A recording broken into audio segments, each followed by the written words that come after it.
Hello and welcome to Chapter 16, Driving Conditions and Environments. Here we're going to talk about thinking about handling the challenges of rain, snow, ice, fog, smog, sun glare, wind, low light, nighttime driving, and to reduce the risk in those conditions.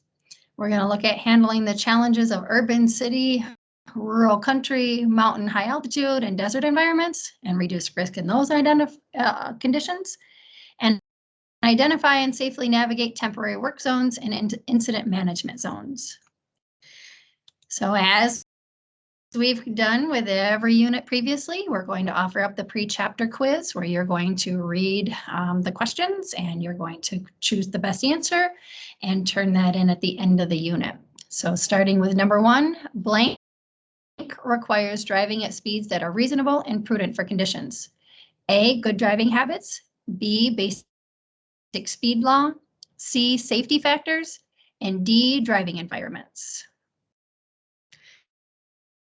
Number 2, grime can reduce headlight effectiveness by as much as A, 30%, B, 20%, C, 75%, or D, 90%. Question 3, how much water is needed to carry a car away? A, 10 inches, B, 1 foot, C, 2 feet, or D, 3 feet. Number 4, which areas are likely to freeze before other road surfaces? A, bridge surfaces, B, ramps, C, overpasses, or D, all of the above. Number 5, and the final one of the chapter pre-quiz. Blank are especially prone to overheating brakes when driving on a downhill road. A, large trucks, B, motorcycles, C, passenger cars, or D, ambulances. Here's a quick review of what we're going to look at. So again, wet conditions, snow and icy conditions, low light and nighttime conditions, fog and smog conditions, sun glare conditions. Again, we're going to skip the driver Z scenarios. We'll look at wind condition, urban city environments, rural country environments, mountain high altitude environments, desert environments, temporary work zones, and likely we'll skip the retrieval practice and we'll check out a couple of the snap drive pictures. So again, we want to start with wet conditions. Whose responsibility is it to establish and maintain control of a vehicle despite weather and other conditions? Well, the answer to that is the driver. Here you can see when driving in wet conditions, it's critical to honor what law? And that's the basic speed law. And you can see this is an actual picture of a windshield when it's heavy raining. This I have encountered multiple times in my years of driving, so this is just not a funny picture for you to see. So we want to make sure we follow the basic speed law. And what is that? The requirement that drivers never travel at speeds other than those that are reasonable and prudent for conditions. Wet roads pose a hazard to who? Well, roadway users. What are 2 concerns when driving in wet conditions? The risk of hydroplaning, driving through standing water. The overall concern is reduced traction on wet roads. What might be the risk involved with driving through floodwater, large puddles, and water ponding across roadways? Standing water can stall your engine and hide potholes. Water streaming across a road can carry your vehicle downstream. Plus, if the driver has ignored and driven around a detour barricade set up in flooding conditions, they can be charged for emergency response expenses incurred during their rescue. Many drivers and passengers drown each year attempting to drive through water. What is a turnaround? What is turnaround don't drown? A public information campaign that urges motorists to avoid driving through water standing on roadways. It is run by the National Weather Service Division of National Oceanic and Atmospheric Administration. Snow and ice conditions. In Michigan, if that's where you're from, we have snow and ice, so we're going to talk about that for just a moment. What do icy areas do icy areas become more slippery? And the answer is as temperatures rise from below freezing to approximately 32 degrees. Which is more slippery? wet ice or dry ice. And that sounds kind of silly, but wet ice or ice that's formed and then moisture continues to fall on it, the cold and unfrozen water on the surface makes it extra slippery. Which areas freeze before other road surfaces? Areas shaded from the sun, ramps, overpasses, and bridge surfaces. Here's a quick video. This you can see the individuals going on the bridge and they're going to lose control because the bridge is slippery. So here the other road was dry and okay. And we'll play it again so we can see it. So this individual, you can see ice is actually on their windshield right here. So there's freezing rain happening. This road is slippery, but now they're on the bridge and they're actually spinning out. Watch for ice on the bridge.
Okay, and we're going to move to the next video. Oh.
Okay, so you can see a lot of different situations where people just driving too fast for conditions.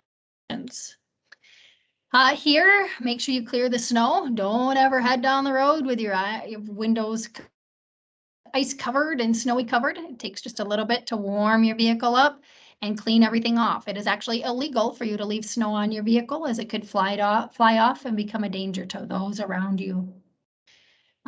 Here, this is what I was talking about. This is illegal in Michigan because it can fly off. And if this is you looking here out your windshield, it could fly off onto you and break your windshield. I've actually had that happen to me before. I was driving down the road and a chunk of ice fell off a vehicle, much like this, landed in my windshield and broke it. So can happen, and we want to be aware. Another video here. They like a lot of videos, and I think it's good information.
Okay, and I just want to make a little side note there. They asked you to check all those fluids and everything.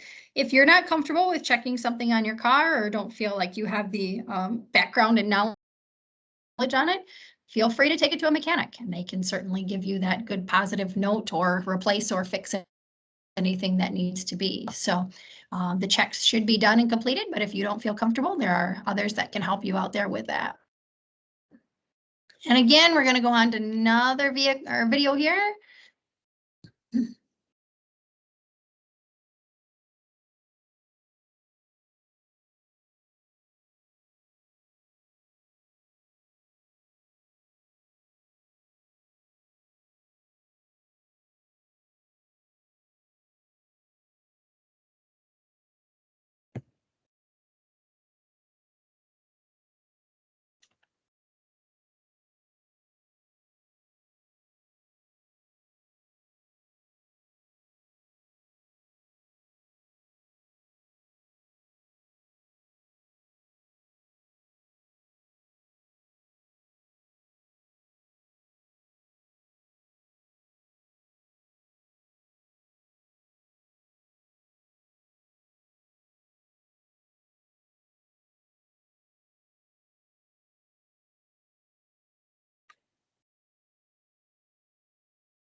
Okay, now we're going to look at low light and nighttime environments.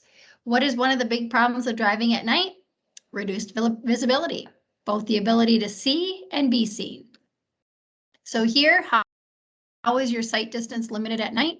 It's limited to the distance lit by your vehicle's headlights. You also do not have the advantage of color and contrast that aid in visibility in the daylight. So as you can see here, everything kind of looks a little blurry. You can't see very far in the distance, and we're really relying on these headlights. And nighttime driving situations might actually be less risky. Intersections with limited lines of sight are illuminated by headlights at night, allowing them to be seen a little bit easier. Changing lanes at night for the same reason, headlights may make vehicles easier to detect. Here, we want to make sure we polish or clean our headlights. This can happen to older vehicles, or maybe they're just dirty. Michigan, we have salt that goes on our roads. Sometimes our roads are dirty because it's a while before we get rain, so they're dusty, dirty. So our headlights get pretty dirty. So we want to work on getting our car clean and make sure we clean those headlights. Because if we drive at night with our headlights covered, we can reduce our visibility greatly.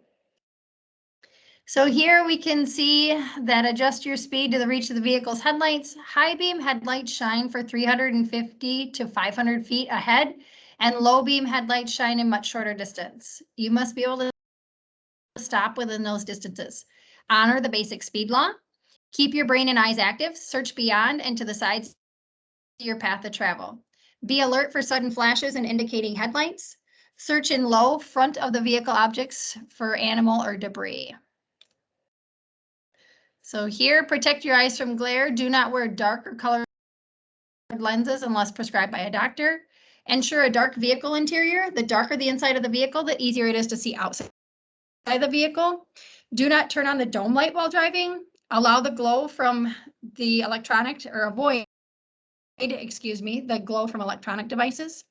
Reduce the illumination of the instrument panel. Too many drivers turn up the instrument lights all the way. When approaching and following vehicles that are using your high beams, adjust your driving appropriately. You may flash your lights at them to remind them to dim them. Now that is an illegal move, but it's something we've all learned we can do just to give a quick little flash of the bright lights. May alert the other person that their bright lights are on. Do not retaliate if they fail to do so. Instead, drop your gaze downward to the right side to avoid being blinded. Sometimes people don't understand that their bright lights are on, and they don't understand that a quick flash of your lights was asking them to turn them off. So we want to look at the right side, or this side of the roadway if we're traveling, to make sure that we're not staring right into their headlights. Okay, just gonna move my slides down a little bit here. Smog, fog and smog conditions. Well, what is fog? It's a low altitude or ground cloud. So this is what fog looks like. Driving in dense fog can be like driving at night while wearing sunglasses. Visibility is challenging. You may not be able to see other vehicles and traffic signals until last moment. Sometimes too late for you to respond correctly. Why can extremely dense fog be dangerous or mentally disorienting? Drivers are unable to see the road surface and can even feel as though their vehicle is upside down. What are the two most important safety measures you can apply when driving in the fog? Reduce your speed, follow the basic speed law. Use your low beam headlights, see and be seen. Driving with your headlights on make it very difficult for the other roadway users. Driving without, let me repeat that, your headlights on make it very difficult for the other roadway users to see you. What is a major cause of crashes in the fog? Overdriving visibility. Driving too fast for the distance you can see ahead. By reducing speed, you increase your available response time if you encounter a situation that requires you to act. Why should you use your low beam headlights rather than your high beam headlights? Low beam headlights can help you see the road clearly. Low beams help other drivers see you. High beams create an additional light to be reflected by the fog back into your eyes, reducing your ability to see, known as the Tyndall effect. It's science. Here is smog, but this is what fog could look like as well. The combination of smoke and fog. Smoke can come from brush or forest fires, but more commonly comes from vehicle emissions. So you can see we have lots and lots of vehicles. This can create smog. And drivers in suburban or metropolitan areas are affected by it, or basically any driver. What is the most risk reducing strategy when smog is dense? Reduce your speed and increase your space between vehicles and other users. And we're going to move down a little bit in the slides. And here's a video.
Okay, next we're going to look at sun glare. How can glare affect drivers? Glare from the sun can increase risk to drivers by preventing them from seeing. So here is an actual look outside a windshield as potentially the sun is rising or setting. You can see it's pretty difficult to see in the distance. So we might want sunglasses or to use the visor. And again, here's another picture of sun glare and just one more. And these are realistic. These are not manufactured or made for some different way. These are real. Keeping your windshield clean is important too. These potentially are bug guts, which happen because as we're driving down the road, the bugs smash into the car. So they can create glare as well. We want to make sure that our windshield is nice and clean. Okay, and as we've encountered in all of the other units, I need to click through the driver's Z program again. So I'm scrolling quickly here to come up to our next piece. And all right, now we are on wind conditions. So how can wind be problematic for a driver? Strong side winds or crosswinds can push a vehicle to the side when the wind swirls or blows across the road. Wind can also affect fuel economy. Excuse me. And fuel economy is how efficiently our vehicle drives down the road and how much fuel is used. So here, this is wind pushing the snow. So one, it's difficult to see, but two, that wind could push our vehicle around. So just want to make sure we're holding onto the steering wheel, leaving enough space, preparing, thinking ahead, and don't drive distracted will all help to address driving with windy conditions. How do city streets differ from rural roads? City streets are usually busier and more crowded than rural roads. And hold on just a second, I'm going to scroll a little bit. Excuse me. So here we can see, are the speeds in city driving environments typically higher or lower? Well, they're lower, including posted speed limits. Because of this, the traffic is congested and slower moving. Traffic is more common in urban areas than other environments. Cities and towns can be challenging easily for distracted or anxious drivers. Besides passenger vehicles, who else are frequent road users in cities and towns?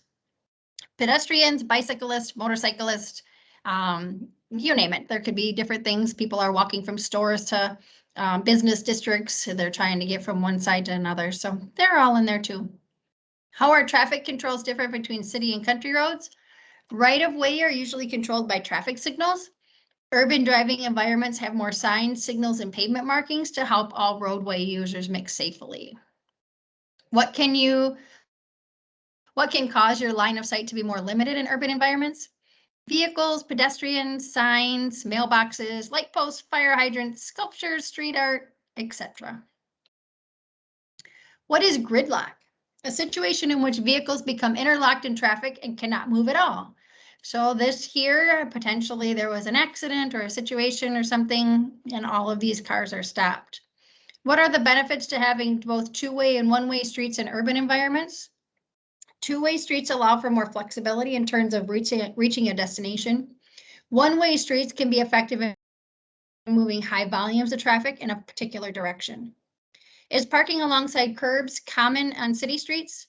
Yes, either a 45-degree angle or parallel to curbs. Parking meters are common in urban environments. And this is just a quick picture of what a parking meter is.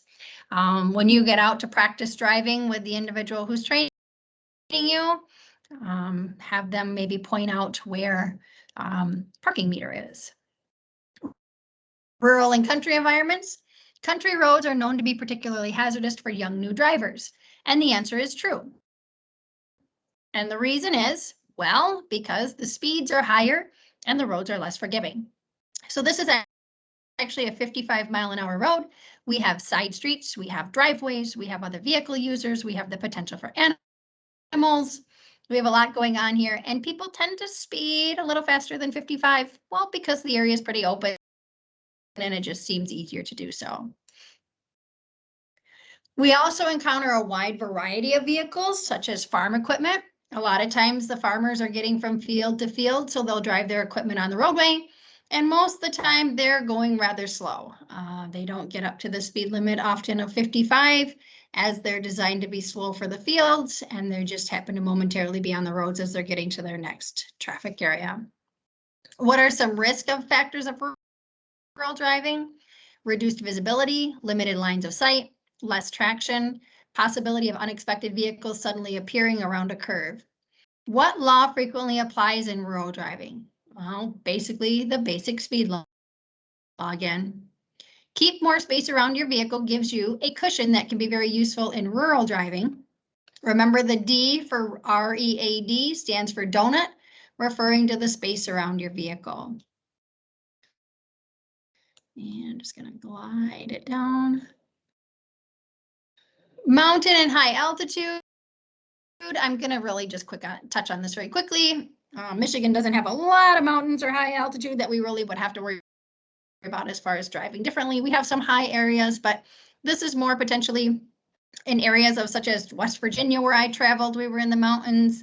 Maybe Tennessee, I've traveled there in the mountains. There's many places that have mountains, but Michigan is not one of them. So I'm just going to touch really quick to say high altitude mountain driving requires extra blank or awareness.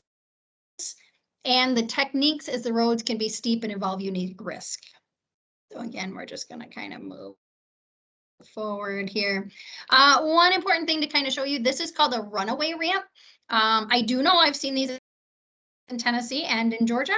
They're in other states, I'm assuming as well. What these are for is semi trucks may start at the top of a hill. way up here where you can see it's the top of the hill. And as they're going down, their truck's brakes become very hot and very warm, and then they don't work. So basically they become what is termed a runaway truck, or the truck has no ability to slow down as their brakes do not work. So what they will do is they will run up this ramp, which is made of material that'll slow the vehicle, gravel materials, maybe sand, something as that sort. It allows the truck to slow and get their traction back again. What's important for a new driver or a passenger car driver is this area here is definitely never, ever, ever a place you want to pull over and park if you need to get off the roadway. Reason is that truck is not going to be able to signal and slow and get out of your way. They're coming down fast. They need to do something quick and in a hurry. They have no control over their truck. If you happen to be sitting here, you are an accident waiting to happen. So please, please, please, if you see a sign like this that says runaway truck ramp, please make sure you are not parked or positioned anywhere close here so that truck driver could use it if necessary. We have high altitude, the weather and storms can quickly change things. We also have animals that want to come down and sit and see where we're at. So basically the takeaway from this is we just adjust our speed. So here's a warning sign stating the corner or curve should be 20 miles an hour.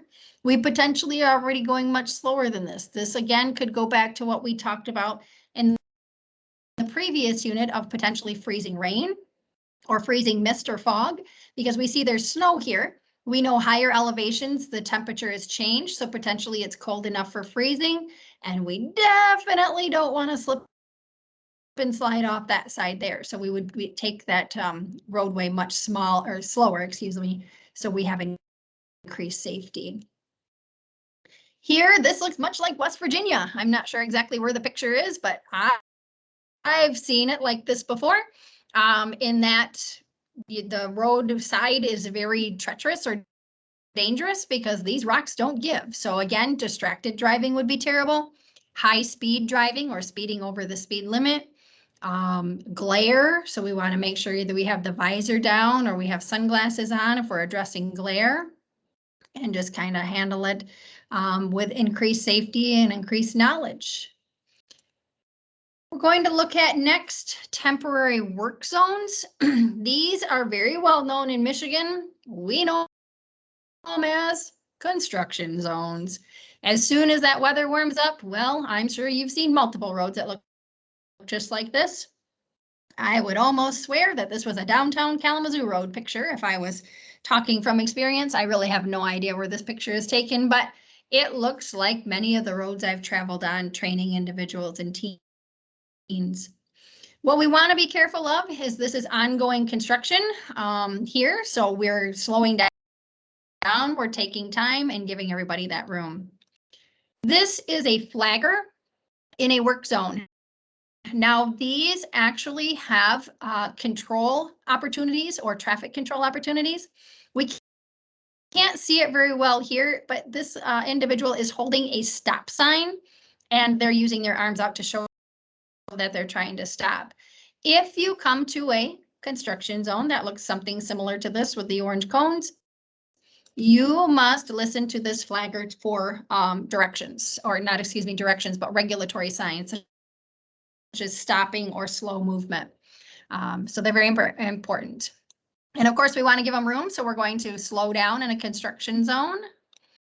And you can see here, 31% of fatal crashes in work zones involved at least one large vehicle. Oh, so we want to slow down those large vehicles, right? Now, you likely aren't driving one of those right away. We're going to be in a passenger car or maybe a pickup truck, but we want to be aware of them, that they're out there, because potentially they could involve us. So just know large vehicles need to slow down and pay attention, and we can help with that. So here's another video.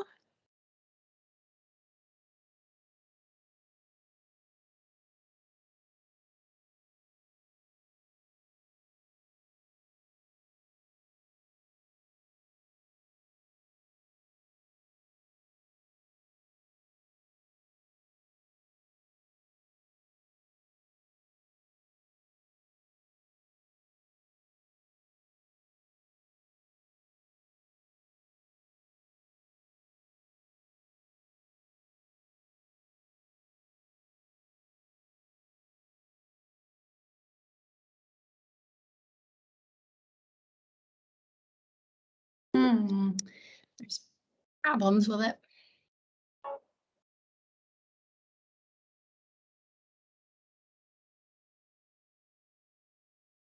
I apologize. It doesn't want to load very well. I'm going to try to reverse it and see if we can get it to play again and see what their outcome was trying to be with this video.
So what they were showing is all these individuals have lives too, and things they're trying to do every day, and they're just out doing their job. They're out there working the construction zone, so we have better roads to drive on.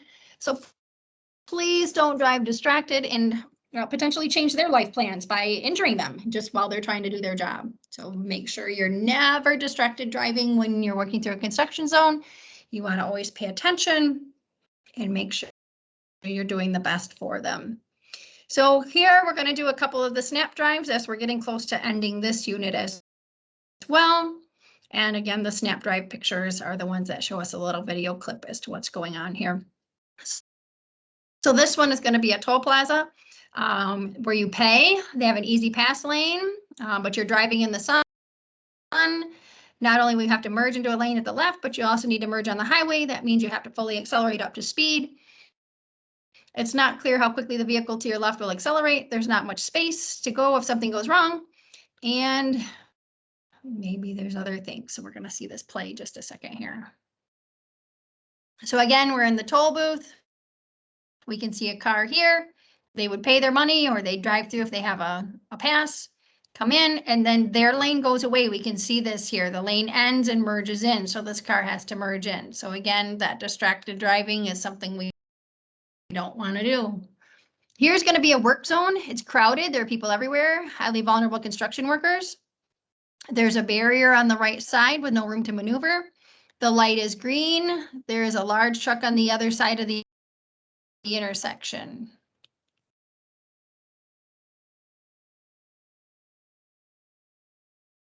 And let's play it again. So you can see a lot going on here. Barricades, construction workers, construction zone, not much keeping between you and those guys. So again, we want to make sure we focus and pay attention there. Okay. This is the light is green, providing you a protected left turn. Both your lane and the lane to your left will be turning left. A vehicle just ahead is changing lanes into your lane and to the right of you.